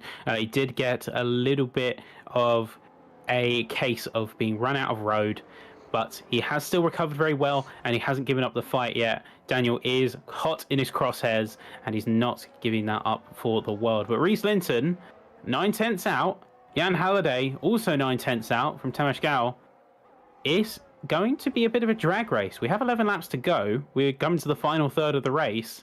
Tamash is kind of trying to catch up to Max, but he is expending everything in the process. Though Max isn't doing much better. He's below 10% now. He's beyond that threshold. He's going to lose engine power. Yeah, indeed. As we can see as well, that is Bradley Holden defended from Simlakomsky in towards turn one. Shimon went for a move around the outside, had to back out. Bradley stuck his nose in. Bradley's doing a great job defending so far here in this race. He defended well against Reese on many occasions, but obviously that time, last lap, couldn't do it. But Shimon as well couldn't get past. Bradley's still looking for a very good result here so far in that Ferrari, but further afield, I think we've still got a very good race on for us. But obviously, the issue that Jan has, he's got a lap older tyre than the top two and the guy in fourth behind him, so he will be at a little bit of a disadvantage. We know it's not a big disadvantage, but in league racing, a small disadvantage can still mean quite a lot. So Jan's going to have to try and see what he can do on those tyres to the end. Rieslington behind, you can see he's got an 8/10 gap. He's going to look to gain and gain and gain if he can. I think his key thing will be to get ahead of Jan. Then he can push up to the top two, and that's what Reese will be looking to do in these next couple of laps. So I don't think his main thing is to win now. I think his main thing is just to get on the podium. As we can see, Tarabuki make his way up into P11 ahead of Taco Hardy. But that gap between Jerry and Kean, 9.4 seconds. It's not going to come down at all enough to make moves. It's come down by 3 seconds in 4 laps. Nice try, but it didn't work heavily. But they can still get points. That's a good thing. There's still points on the board, which it could have not been. So it's not ideal, but they've kind of made it work in a way. As they just head through towards turns 3 and turns 4. Rieslington still looking for that podium, but he's not really gaining in on Jan. Yeah, he's equalised a lot in terms of pace. And regardless of whether he gets the podium or not, it's still points on the table. And for everyone in those paying positions, points on the table is still points on the table. It is worth it. It does help. And it can be the difference between, especially if you're a mid-pack runner, getting 2 or 3 points can mean as much as 4 positions. So having the upper hand in that regard is going to make a big difference. I wouldn't be so quick to scoff at, say, getting P7, P8, because for these drivers and the competition you're up against, it is such an achievement. But we see Rieslington getting very close to Jan Halliday now, within 2/10. He's going to keep that pressure up. He has been subtly applying the pressure over the course of the last few laps, and I wonder if we're about to see that come to a head. Both got DRS. He's not going for the overtake, though. He is going to be sticking behind for now. Jan looking and evaluating his options. I think he is certainly very wary of the other Aston Martin behind him. And a bit of a snap from Reese is going to see him briefly lose control, but amazing recovery. Yeah, you can see he's carrying a lot more speed, especially that slipstream down towards turn 3. Into turn 1, you could see he gained, but he never used the battery, so he's not keen enough to make the move to the point where he'll use all his battery power to get through. I think he knows he can do it either way as he goes for a send up the inside at turn 5. That's a send from Rieslington. Can he make the move ahead of Jan Halliday on the exit of the corner? Yes, he can. Brilliant move there from Rieslington. Absolutely amazing to pop himself into the top 3. Now into the podium positions. Now, what can Bradley Holden do? Can he try and get himself ahead of Jan Halliday? Because now Reese has got through. I think Jan's going to start to pressure even more and more to those behind.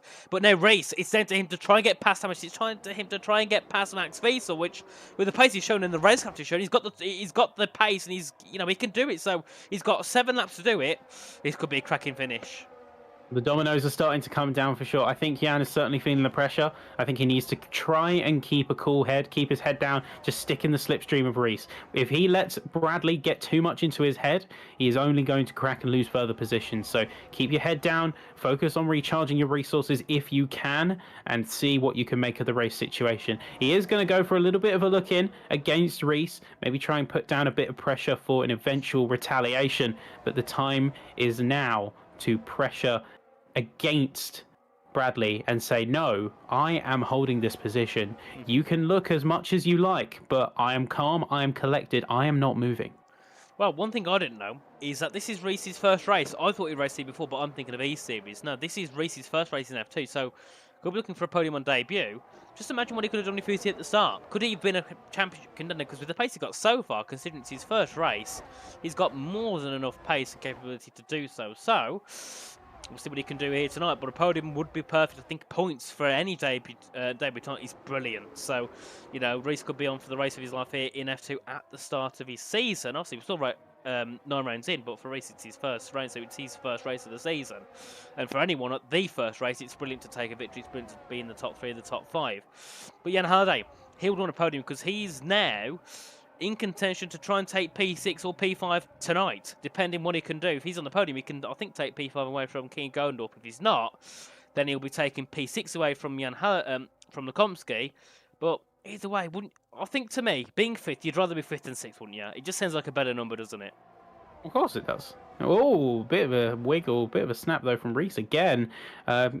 He's certainly pushing it to the limits. He's He is. on the back of Tamas, and he's certainly trying to keep the pressure high. What point is too much though? I think he's got to send it. If he can get close enough, he's got to make that move because Tamash will be a contender. He's had 4 race wins this season. He knows how to win a race. So, lots of race, he's got to look for it when he can. If he can get a move done next lap, go for it. Get yourself ahead of one person, and then you've got the DRS behind Max. You can then just push after Max then. You can stay behind him all the way until the last lap if you want. But Tamash being in the middle, that's a blocker. That's not good for race. So if he can find a move, Tamash, you can see he's been a bit slow through some of the corners. He's lost quite a bit of time as well too. Max V's some. So if Reese can find a way through, that could be his race. Further back, we can see lots of Bradley Holdham also gaining in on the back of Jan Herde yet again. Hasn't had the best pace since he obviously went onto that later strategy. Even though Bradley's on the same tyres, he's still a little bit slow. So Jan could be under a lot of pressure here down towards turn 1 because Bradley's gaining in, but not enough to make a move. He's going to still stick back, and you can see Jan just moving out the slipstream a little bit to cool that engine down towards turn 1. As they head into the braking zone yet again. Tamash getting in on Max, Reese right behind. And Reese, I think, seems quite strong in this first sector, doesn't he? He's really got their first sector nailed down. He has had occasions where he has had a little bit of slip, but there's very few and far between. Sector 1 is really where he can open up the taps and he can show his strength. He certainly's got the strategic chops and the ability to push and aggress on the other drivers. I am inclined to agree with you. Usually I take a bit more of a conservative approach. I say, right, you've got a podium, don't throw it away by being overzealous, but at the same time, you've got to push if you want to win. And I think there's certainly an opportunity to put some pressure, light a fire under Tamash, and see what you can get from him. Yep, as they head down towards turn 10 yet again. Jan Hardy, though, he's not leaving Reese at all. He's still sticking right behind the back of his teammates here in PCF2. Still good points for the team. I don't think Reese will get any points for the team because he's a reserve, but Jan will still take home, I think at this point, 8 points, which is very good. Obviously, Bradley and Daniel, they're both part of Ferrari, so they will also take home a P4 and P7, which is still decent points. So the gun just doesn't matter as much normally, but it's still something you want to try and score high in. As you can see, Reese getting into the back of Tamash Gal down towards turn 1. Back draws, so have a little bit of a look. So 27% for Reese, about 50 for Tamash, about 20 for Max. So Tamash is in the best position when it comes to that battery element. So we could see if Reese goes for a move, Tamash can just burn a bit of battery and pull away. That's that good thing that Tamash has got, which Reese and Max haven't. This is what we were saying about the DRS being a conservative tool as well. By Tamash not overtaking, he's used the advantage of the DRS to instead charge his battery. So now, come either penultimate or final lap, he's going to throw in everything. And I think Max knows that. So he's trying to play within his means. He is slowly trying to recharge a little bit of his battery, but at the same time, it's so hard to find that balance of pace and conservation, especially when Tamash has got such a mechanical advantage in having 2 DRS zones to either pump into pace and keep up with you, which makes you burn the overtake button, or just to recharge his resources and gain about 5 to 10% a lap. Yeah, it's looking very good, isn't it, for Tamash Gal? We can see further behind, Bradley Holdham over a decent exit at the final corner. Can he try and launch a move on Jan? No, he can't. So I think Jan's got a little bit more straight line speed in that car, because you can see he tends to pull away from Bradley quite decently out to that final corner down towards turn 1. Further back, we can see that's going to be Daniel Coy getting in on the back of the Cubs. Can he try and make a move? No, he can't. He's still stuck on the back of the McLaren, though. But the issue is those, you know, I'd say 4th down, they can't really make moves, can they? Because that DRS trade just really it kind of it makes it equal, doesn't it? You kind of get rid of that DRS making any effect. Yeah, the DRS, for as powerful as it is, does still have its limitations. And I think we're starting to see that here. I mean, look at the top 6. They are so close together. Top 7 and 8 are closely behind. Ironically, we called this earlier. We called this at the start. We said that there were 3 packs. You had the top pack, the mid pack, and then maybe a few straggler cars. And we're seeing the exact same thing again. The only real sort of outlier here, I would say, are 2 and 3, Tamash and Reese, because they're a lap younger on the tyres. And saying that, Shimalakomsky and Daniel are also in there too. But they're really in the thick of it. This top 8, everything could happen and nothing could happen at the same time. Yeah, we could have a fantastic fun like with all of them battling, or we could just have no one battle and they'll cross the line first rate as they are now, as we can see as well. Koya yet again closing in on Lekomsky, but just can't get enough room in towards someone to make a move. He's close, but just not close enough ever. He's always like within a tenth, but a tenth behind isn't good. You want to be alongside him towards someone because that first corner also can be quite a pain to overtake, can't it? It can be a very difficult challenge. Placement is everything, but also just not being overzealous. You can overdo it. It's very easy to throw it in and realize a little bit too late that you've made a mistake. Yep. So The let's see issue what we is can make of it. with strategies on this game, you can't afford to make the mistakes, can't you? So you got to kind of think before, will it make a mistake, will it not? You can't afford to see afterwards. In some games, and you know, in some sports, you can do that. You can be like, right, we made a mistake. Let's try and rectify it. Here, you can't because you got that one chance to beat. You got that one chance to make the move. You got that one chance to defend. Once you've done that, there's no going back. There's no return. You're then going to be in a very bad situation or perfect situation, one of the two.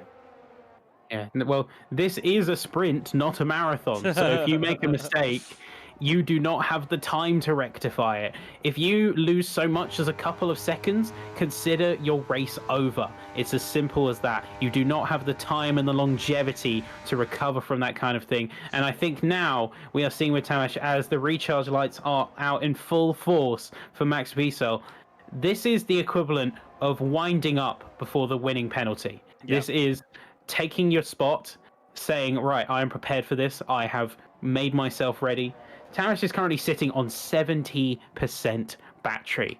Unless Max pulls out a god-tier defense on the final drive, there is very little he can do to counter what is about to come up. Yeah, I don't think anyone can stop Tamas here because you can see Reese behind. He's got 30% battery, but he's got to try and also get past Max as well. So this one that could be interesting, but it's all going to be down towards Max, Tamas, and Reese. I think mainly in this battle. Further back, we could see some other battles as well being made for positions, but the main ones are here for the top three. They come through in towards turn 10. You can see Max going a little bit deep, but it doesn't matter. He's still, you know, he can still take it through this final quick view corners decent. He can still try and pull away if he can a little bit from Tamas. Fia McKee making a move on Andre Tabukin down towards turn 9. So for the final time, we begin the final lap here of this race. Down towards turn 1. Tamas has got batteries, got the DRS to use. Someone's binned it. Louis Welch down at turn 12, so he's going to be done. And we can see Tamas go up the inside. Makes that move for Lee. Can he stick it ahead of Max Wiesel? Max is going to try and gain in towards turn 1. No, he can't. He's got nothing to fight back, has he? Cooked. He's absolutely cooked. Literally 0% battery. His fuel lights flash in red. He's given it everything. He has no choice but to play it conservative, lift and coast now. He's put all his eggs into this hyper-aggressive basket in terms of strategy, and unfortunately it's not paid off for him because Tamas is up ahead and he's still got 33% battery to defend any kind of counters. I think it's curtains. It is, yeah. Max, I mean, Tamas has played this brilliantly. That strategy worked. Going that one lap early has helped him so much. He's got more batteries while being behind. Now, Reese, can he try and make a move ahead of Max Wiesel? That's the key thing to watch here. Can Reese get a move? Because you can see Max, he's struggling. Heading down towards turn 10. Is it enough for Reese to try and send a bit of a dive bomb? No, I don't think he's close enough, is he? No. Has to back off. So, back to the front. Tamas Gal, brilliant. He's had 5 race wins. Well, this will make it 5 race wins in the last 6 races. He's had 3 now on the bounce. Nothing can stop him. He'll have a 31-point gap to Max Wiesel after this race. He comes through in towards the final couple of corners. And Tamas Gal, for the 6th time this season, will take victory here at Spain. Tamas Gal, congratulations. He's a rocket. Yeah, he really is. And I think the strategy really did win it today for him. Staying behind in second and charging the battery was the great strategic play that made it all come together. Yeah. Of course, he had the pace, but it was that choice, that move, and a really great initial stint that set him up well for the second half that locked in a really solid race performance. Yeah, indeed. It was a step forward from him as also Andre Tabukin. I think he was in the points, but because he DNF'd early, well, we did DNF. He left this lobby early, so it gave him a DNF. So he will get that position back afterwards. But yeah, it was a bit of an anticlimactic ending because we knew Tamas was going to win it. It was there. He got the more battery. He had the DRS, but Max fought it, and he did a very good job of fighting it. So well done to both of them. As also recently as well on debut, it is confirmed he's going to be taking a podium home, which is very good for him. So it's been a very good race when he drives. But Tamas Gal, they're going to have a 31-point gap going into Miami. It's just unbelievable, isn't it? It's amazing. It really is. I mean, I don't have words. I'm going to be perfectly real with you. I don't really have much words because what do you say to that kind of performance? So season wide, race wide, Yeah. what can you really say to that other than wow? So there we can see the final classification of the Spanish Grand Prix. Tamas Gal takes victory ahead of Max Wiesel and Reese Linton into the top three. Then Jan Halliday, Bradley Holdham, Shimon Komsky, Daniel King Goldenhook, Jerry Van Bussel and Tiger Hardy round out the top 10. That's 4 F7R, 7th, 8th, 9th and 10th all together in the top 10. Then we have Louis Welch in 11th, Ray Winters in 12th, Theo McKee 13th, Liam Stevens 14th. Then we have Andre Tribecan in 15th, then Daniel Kjeldsen, I believe we lost as well, along with Sergio Serena, Max Grosspointer, Christian Jacobs, and Joost Noordijk. So for those four, very shameful races, especially for Haas, having both their drivers out in the first 4 laps. But for those at the top, very well done. The gap was close the whole way. Anyone could have won, but it was Sanshgal who took it. And hopefully, we can have a bit of a word from them in the interview room. Yeah, see where they come up and see where they come out. But it is always amazing to see. I mean, you say it was anticlimactic that Tamas won, but I kind of argue the opposite in the sense of it shows the level of class and the driving level that we have on display from these drivers. And Max did an amazing job defending it. He did an amazing job fighting to the bitter end on that. I think he knew in a way that where he was sitting resource-wise, looking at his current situation, I think he knew to a degree that it was going to be P2 or at least a very hard-fought battle on that last lap. But he still held his head high, made very little to no mistakes, and these top 3, 4, 5 in particular, very, very strong. Indeed, and well, we do have Max, we do have Tamas as well to drag them in, so we'll pop them into the interview room. So, first of all, we'll speak to the grandpa himself, the old man. Max, hello. Good evening, Nathan. Good evening. So, first of all, well done on the P2, brilliant race. Did you think you burnt your battery a little bit too early? Because Tamas had 70%, you had 10. Yeah, no, I don't think that I just wasted too early. There was just a point with the Williams. I tried to get by, and no idea why these guys just draining their batteries until the end, just to defend like an idiot. Had nothing to do with our race, but I thought it was a chance to get maybe 1 second. And yeah, at the stage, I thought I had a pace to stay ahead of the second. Well, and at the end, I didn't press the button for like 10 laps, and my ERS was just on 8%. So if you're in clean air, I was also saving some fuel because I didn't expect to be P1 mostly of the race. So I had no fuel left. At the end, I'm just happy to take P2 home after also no practice because girlfriend moved into my house. So just start today, more or less. And yeah, I take this. First time I improved from my starting position. So yeah. Yeah, indeed. It was a good start as well at the start of the race. You went from, I think, P4 to P2. What happened on that first lap? I had a good start. Then I saw that Jan was really, not like pushing for to stay in P2. Yeah, just take the little gap I had in the inside. We had a little wheel banging, but I think it was okay. It was also completely on the right-hand side over the curb, so I think that should be okay. Yeah, just a good race. Indeed. Anything from you, Sappy? I guess I'm more curious on the strategy side of things. Like, what was your plan? You say you didn't plan to be P1 for as much of the race as you were. What was your initial plan going into tonight? Yeah, normally the problem is, maybe you don't know it, we race CTC here and we just go for soft after I took pole, and that was the fastest strategy. Well, maybe not the fastest, but it was the strategy to be on. Now everyone will know that, or we knew that more or less everyone in the top 4 or 5 will use the softs. So that was more or less clear we will have a DRS train and you can save some fuel. Didn't expect to be P2 after turn 1, and then I felt I can go quite a bit faster than Thomas, especially when the drop-off hits.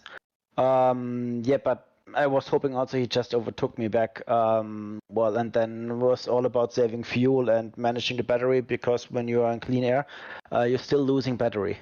So you can't get any even if you didn't press, which makes the game even harder. Yeah, and at the end you're just a sitting duck and waiting to get overtook or overtaken, whatever it is, at the end of the last lap. So, but I think Thomas played the game well with giving all the time the gap to more or less let me alone in front. I know the attack will come in the last lap, so of course everyone would do the same. So GG's to him, and yeah, good for me for standings for P2 in the championship. Yeah, indeed. Well done, Max, and we hope we see you again next time. Have a good one. Thanks, man. And we have now 5-time race winner, Tamas Gal. Welcome in. Hello. Hello. So there we are. So your 5th race, when you third in a row. What can stop you at this point? Max Wissel, to be fair. Like, no one else. Like, I don't know, I think you were reading my DMs that, like, I'm literally in 3.5 hours sleep. Yeah. I had a 14-hour train trip today from Hungary to Switzerland because I was in Hungary for a few days. And I didn't have much practice in. I still managed to get pole position somehow. I don't know how, but yeah, I mean, it was pretty good. But the race, I knew that, like, I was just chilling the whole race, basically. On soft side, I saw Max struggling a lot, like, at the end of the soft stint. Yep. And I was just basically chilling the whole soft stint as well and hard stint. Like, I don't know why Riz was pushing this much behind me. Like, he could have just saved the DRS and overtook and could have... Oh, Tamas. Oh, it disappeared. Hello? Oh, don't say it to me, that's gone. Oh no.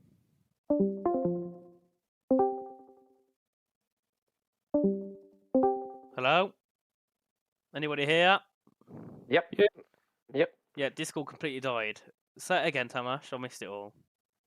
I just wanted to say, like, Riz, I don't know what strategy he was playing, but, like, he could have saved the errors so easily and would have had P2 so free because Max didn't have any ERS for the last 10 laps. Yeah.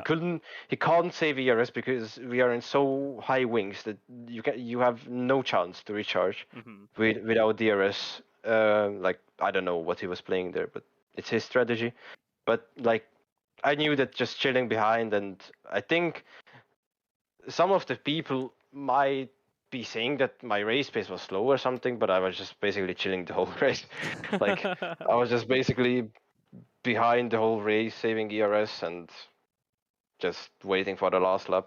Yeah, and obviously, coming out of this race, now you have 31 points to Max for 3 rounds left to go. So it's pretty much a done deal. Nothing confirmed, but you know you're very close to that finishing first. Which obviously Miami next week. What's your thoughts on that track? Because we don't really see it that often, do we, on this game?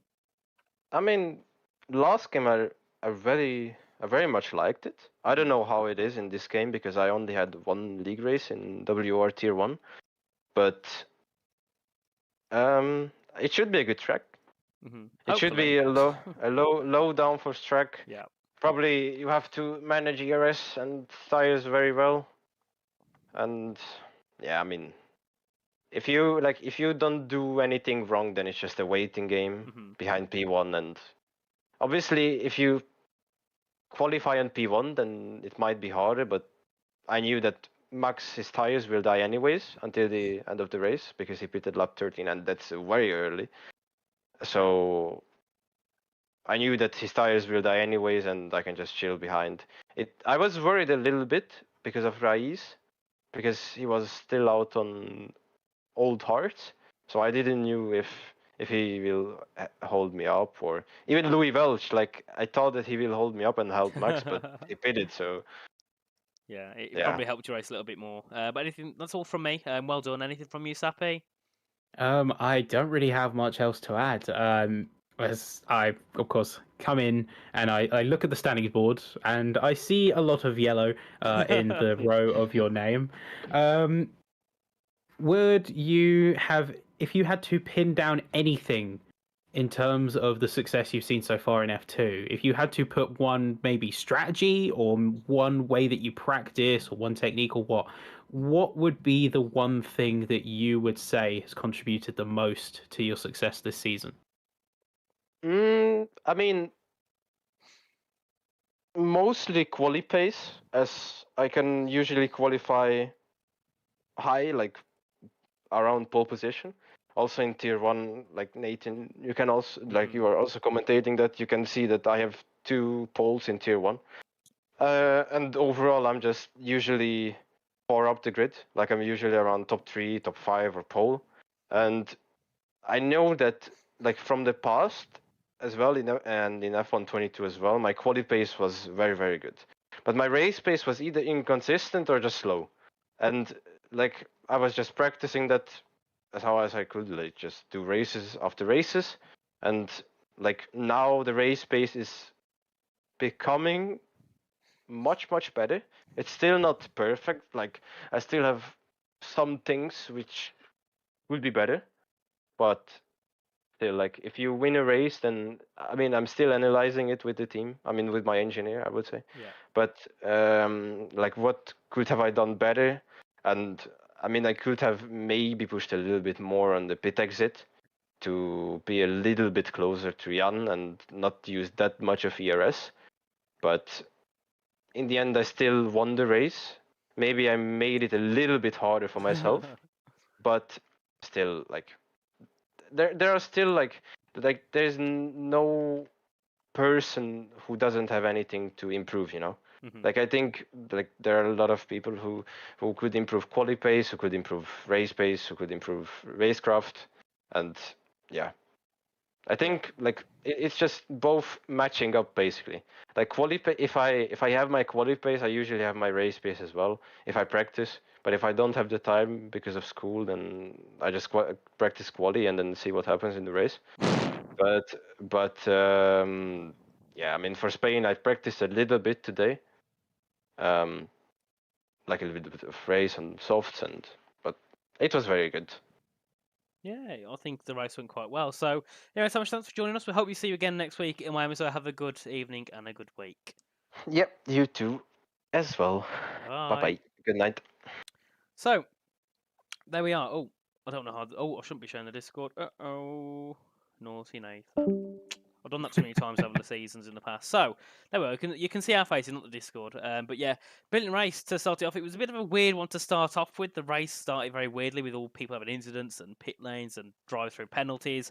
But after a while, it settled in. It wasn't the most climatic race. I think it's easy for anyone to agree. There wasn't much racing action, which is a surprise because Spain normally delivers lots of racing action. But I think on the whole, the strategy was the most important and the most entertaining part. If you love strategy, you would love the race because there was lots of different strategic elements going on. But Sappy, first time back in PSGL for the season, first time here in FC. What did you think of it? You enjoy it? You're going to sit with me for the next 3 races? You know what? I just might. I mean, I'll consider it. Oh, of course, I'm here. I love it. It's great fun. Like you said, we didn't see much in terms of the overtaking side of things, but where tonight really shined, I think, was in the strategy and the sort of the meta side, like playing your opponents rather than the game. Yeah. Is how I would summarize tonight. It's understanding what your opponents are doing, understanding what they're working with, and playing around that. Like we saw the perfect strategic execution of what was Tamish is now 5th out of 6 races of this stint. With the sort of well-timed overtake. It's an older spell, but quite an effective one, as one might say. So it's things like that that really do shine through in these leagues in particular at this level, because the pace tends to equal out in a lot of ways. Yeah. And where it really sets itself apart and what I love and what I'm here for is to see how they handle and use that pace. You combine it with consistency, you combine it with great racecraft and the ability to really just play 1, 2, 3 steps ahead of your opponents. That's the big thing, and we saw a load of that tonight. We did, yeah. And obviously next week we're back from Miami. We'll have a quick look at the calendar before we end it off, so we can see that we are going to be off to Miami at America. Not a track I'm really keen on, but I think we should still have a decent race. I haven't been there that much on this game. There's still a little bit of an unknown to me of what could happen in that race, of who we expect to see near the top. But then obviously Britain and Bahrain to end it off. 2 perfect tracks to end the season. I think that is the best season ending we've had since I commentated here since season 30. So Connor or Krypton, whoever made the calendar, thank you yet again for making such a brilliant finale. 2 tracks, but the issue is I don't think we'll have much of a title fight there because there's a 31-point gap going into the pre well, the penultimate race. There's 31 points, so I can't see that going much further down than that at all. But thank you again, everyone, for joining us for the first race of F2 in 2024. We've got many to come this year. Obviously, we've got many of the console sides and also the other. Oh, well, F1, it's back, isn't it? Obviously, last night was a cracking race, so we've got more of that to come next week. Obviously, you've got the consoles on Monday, first race of the year for them. F1's back on Wednesday, and obviously we'll be back on Thursday as usual. So, everyone, thank you for joining us, and we'll be back again next week. Good night. You know.